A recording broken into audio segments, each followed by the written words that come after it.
राजस्थान की सांस्कृतिक संपन्नता इसकी भौगोलिक विशेषताओं की तरफ ही बहुत विविध है। राज्य के पश्चिमी हिस्से में थार रेगिस्तान है, पूर्वी और उत्तरी हिस्से में अरावली की पहाड़ियाँ हैं, जहाँ से निकलकर उत्तर पश्चिमी भाग में लूनी, घग्गर और कांतली जैसी नदियाँ बहती हैं।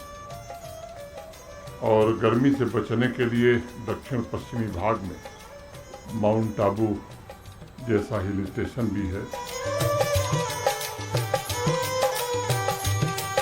मुझे लगता है कि एक साथ ऐसी भौगोलिक विविधता शायद कहीं और किसी राज्य में मौजूद है, और इसलिए मैं मानता हूं कि राजस्थान को विशेष रूप से दैवीय आशीर्वाद प्राप्त है और अपनी संस्कृति, कला, ज्ञान, रीति रिवाजों, परंपराओं और मूल्यों के साथ प्राचीन सभ्यता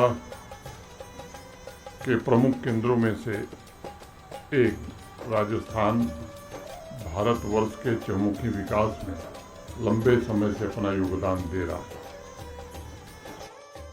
अगर राजस्थान की आध्यात्मिक यात्रा को हम देखें तो सबसे प्राचीन साक्ष्य रामायण काल में मिलता है, जिसमें ब्रह्मा जी द्वारा स्थापित पवित्र धाम पुष्कर की चर्चा की गई है।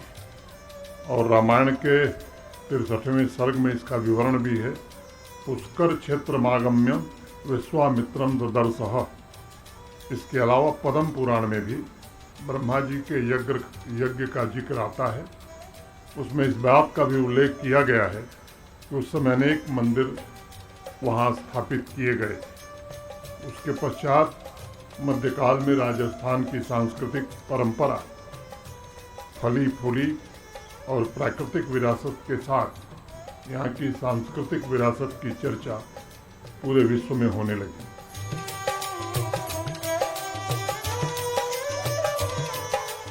दो 2020 में नेशनल एजुकेशन पॉलिसी, राष्ट्रीय शिक्षा नीति आने के पश्चात स्कूलों और विश्वविद्यालयों में भी राजस्थान के ऐतिहासिक धरोहरों की चर्चा हो रही है।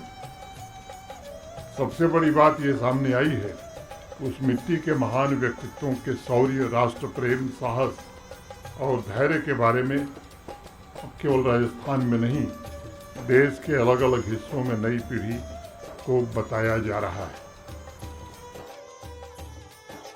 राजस्थान में कदम कदम पर रणबांकुरों की रक्त रंजित गाथाएं हैं, जिन्होंने मां भारती की सेवा में अपना सर्वस्व न्यौछावर किया। स्थापत्य कला हो, संगीत, नृत्य, चित्रकला के क्षेत्र में राजस्थान ने जिस प्रकार राष्ट्र की सेवा की है और जिन उपलब्धियों को हासिल किया है, वह बहुत ही अतुलनीय है। नई पीढ़ी को भी इस बात का संकल्प लेना चाहिए कि हम अपनी संस्कृति, अपनी जड़ों से अलग नहीं रह सकते।